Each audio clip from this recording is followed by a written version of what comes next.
Are you considering renting out a room in your house? If so, you are in good company. I've done this for 5 years, 100% rent paid, 100% yes, A+. Here are the 7 most common questions I get from social media, from emails, on people asking about what is renting a room all about. Here are the 7 questions. I'm going to give you answers to them and give you some resources so you can start your renting out room journey. Here we go. Hey guys, I am Max Marvelous. I hope you guys are enjoying this channel. Welcome back. Here are the 7 most common questions I get about renting out a room. Again, 5 years down, haven't had it paid on time 100%, but I've never missed a rent payment, thankfully. So here are the 7 most common questions I get. First question is renting out rooms right for me? Well, I want to push questions back on you because that's a great question. First question, are you willing to share space? Bathroom, kitchen, living spaces? I know I lived alone for quite a while, so it was interesting and definitely a learning curve to adjust to someone else being in the house. No joke, I would be startled because I forgot I even had a roommate sometimes. So if you want your space, if you really want very particular things, renting a room may not be right for you. If you're okay with sharing space to further your financial position, this might be a good thing. But are you willing to share space? If the answer is you never had roommates, you were an only child, then renting out rooms may not be good for you. But if you had siblings like I did, if you've had roommates like I have, then this might be a good situation. Okay, next question. Are you willing to live with strangers? Now, I've posted most of my rooms on Craigslist. I've had pretty good luck, really good luck actually. I've only had a couple problems, which I'll get into another video, but are you willing to live with strangers? People you don't know personally? That's a question. If not, find friends, but I'll talk about that in a little bit. Sometimes it's better to have strangers than friends. Third, are you assertive or passive in your communication? If you are passive, this is a big no-no. If you are passive and you cannot tell someone this is okay, this is not okay, then this is definitely not the right industry for you. You need to figure out how to become more assertive, which you can do assertiveness training, talk to a counselor, talk to people around you who communicate assertively, or this may just not be right for you because I've seen people try to do this when they're passive and they let people walk right over them. They bulldoze them. So rent's not paid. Well, it's the first of the month. Now it's the 10th. Now it's the 15th. You have to be assertive because people will, if you give an inch, they will take a mile. But here's the thing. If you're assertive, put down very strong communication patterns, put down very strong boundaries. Here's what's acceptable. Here's what's not acceptable. Then you're going to have very few problems.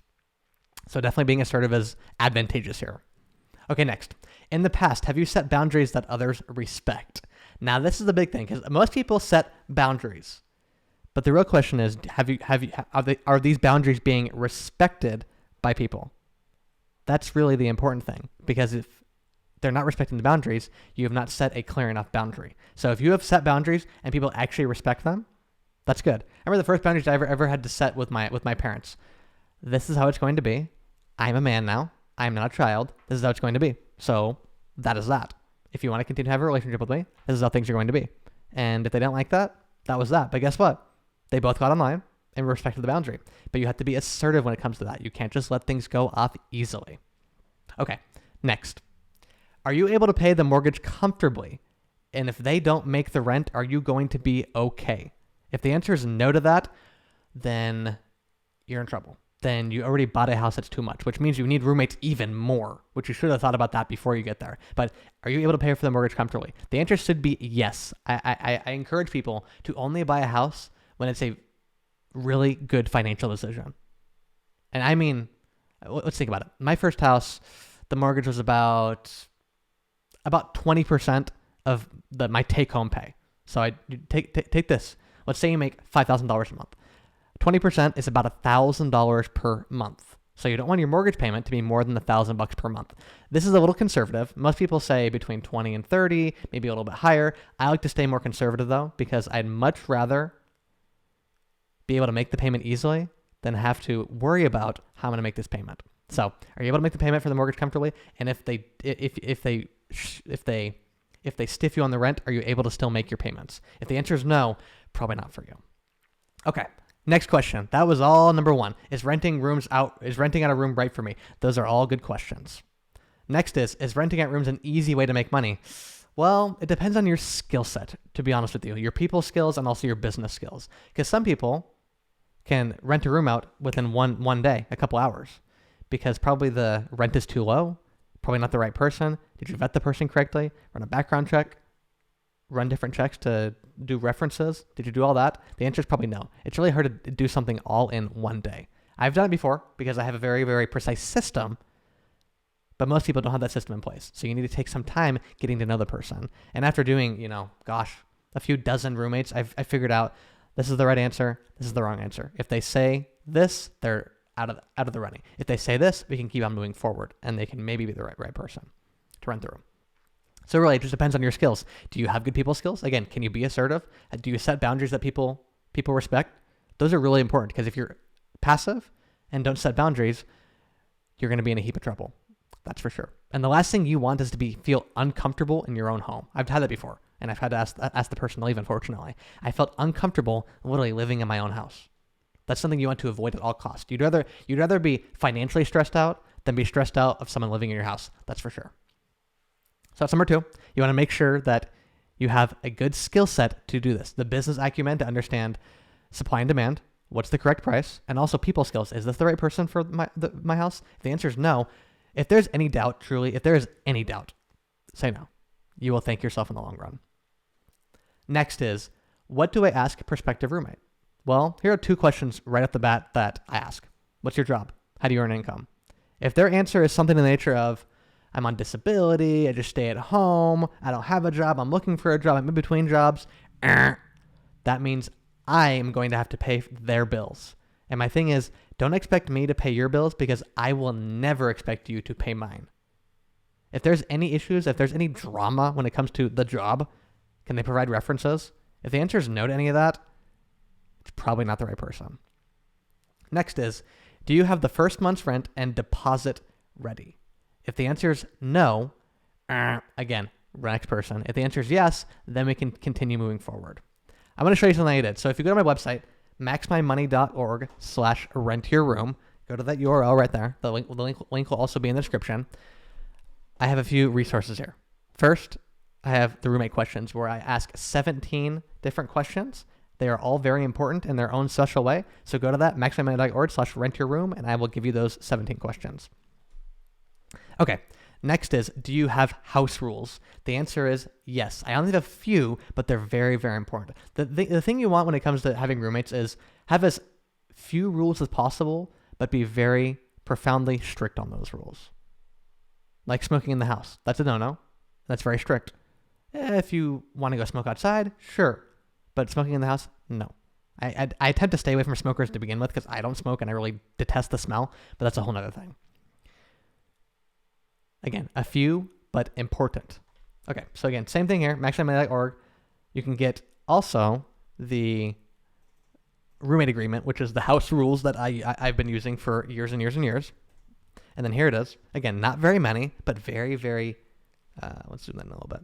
Not very many, but important. Understanding the lease, understanding the term, understanding when the rent is due, understanding the security deposit, the living arrangements, all these different things. Again, you get this resource. You'll be able to type all your information here and use the exact template I've used for 5 years to get 100% rent paid on time. So if you want your rent paid on time, definitely use this resource. So again, the fewer the rules, the better, but make sure they are rules that everyone understands. And the biggest thing about having rules, expectations, is to lay them out in the very beginning so everyone understands what they're getting themselves into. The last thing you want is piling on.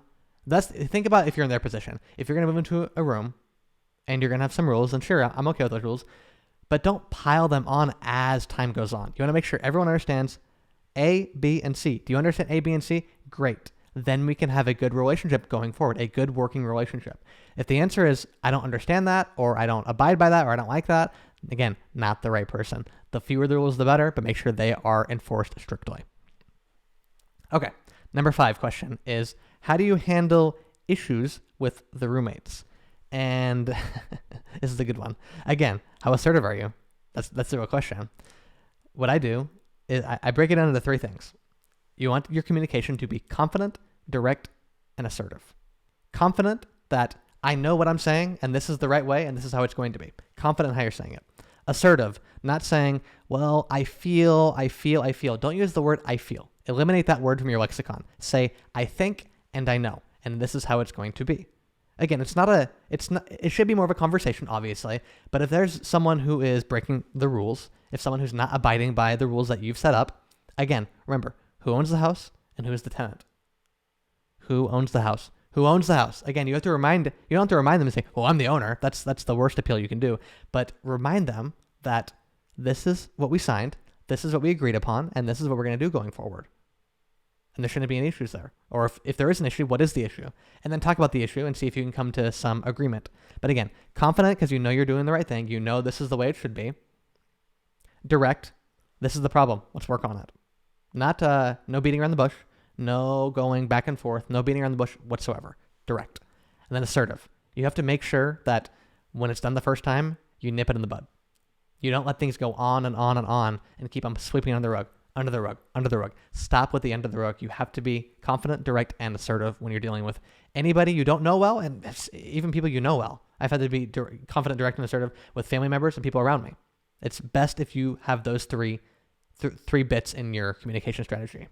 If you don't, you're going to have issues, and there's going to be hurt feelings, and the last thing you want is people having hurt feelings living in the same house, under the same roof. It's just not, it makes for a very, very uncomfortable environment. And again, you want to make sure people are comfortable, and not so much the psychologically comfortable, that's okay too, but comfortable knowing that here are the rules, let's follow them. Bam. Okay, number 6, how do you handle it if they don't pay? Well, I'm going to tell you a funny story. So I had a guy I shouldn't have rented to, in hindsight. He was on Social Security, smoked cigarettes, bad habits, would talk about politics 24/7, and not even the positive side, what things are happening, but negative. That's all it was. So when he stopped paying rent, and I asked him, hey, what's going on? And he made the lamest excuse ever. This is pretty much what he said. I've paid rent for the last year, but I just can't do it now. There wasn't any good reason. And okay. So after a little while, I thought to myself, I can't cut off their power. That's against the law. And I live here too, so that wouldn't be a good thing. I've attempted to be confident, direct, and assertive, and it hasn't worked. What's one thing that this guy lives on that he could not live without? You know what the answer was? His Wi-Fi. So you know what? I took it upon myself because I thought to myself, well, Wi-Fi is actually an added benefit that I pay for personally. So I changed the Wi-Fi password, and within 24 hours, you want to know what happened? The rent was in my hand with $100 bills. So you have to find a way on how they don't pay. Now, you're not always going to have that situation, but you have to figure out, again, being confident, direct, and assertive. If someone's not paying, you need to let them know, okay, if you're not going to pay, then that's that. You either I'm going to evict you, and it's going to go on your permanent record, which is going to make you have an even more difficult time getting to a new place, or you're going to leave on your own, and that's that. Again, this is why it's so important at the very beginning to get a security deposit equals to 1 month's rent. So in case someone attempts to stiff you, you have the money to evict them, and hopefully you never have to go through this. Thankfully, I've never had to go through this. I've had to ask people to leave, but never actually evict them. You want to make sure the security deposit is in your possession, because if they end up stiffing you, then you at least have a little bit of, I would say, token money to let you go through that strife. So again, always want the security deposit. So what do they do if they don't pay?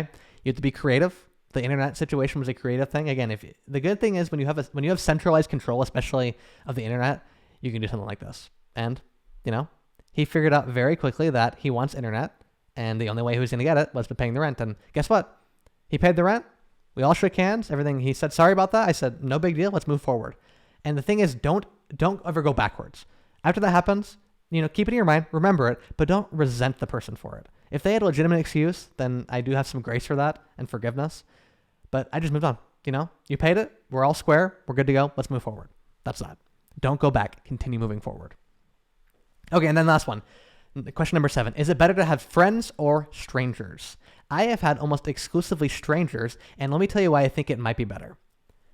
Because in that situation, when you have to ask someone to leave for whatever reason, there's no awkward, but, we went to 3rd grade together, and remember, in Mrs. So-and-so's class, there's nothing to go back upon. We have this business relationship. You pay the rent. I provide the facilities, and that's that. You don't pay the rent. You don't stay at the place. It's that simple. And I think when it is that simple, 2 plus 2 equals 4. No one's going to convince me otherwise. Once you have it that simple, I think it's, in my experience, I've had a better experience with strangers. I've had friends, I've had family, and it's all worked out, thankfully. I've had good experiences both ways. But again, it goes back to, are you assertive, and is your skill set people-wise? If you are not assertive in your communication, again, this is probably a big no. Because how are you going to be assertive to your friends and strangers? It just doesn't work out like that. So you need to become assertive, confident, and lastly, friends may be a good idea, friends may be a bad idea. You have to test it out yourself. I personally like the stranger situation. All right, well, that's the questions I have for you. I'm going to ask you guys, though, question of the day. What question do you guys have for me? Because this is really fun. Email me. Put a comment on the video below. It was really fun doing this. Hope you guys enjoyed this. Make sure to like, comment, and subscribe on the video, and I will catch you guys in the next one. See ya.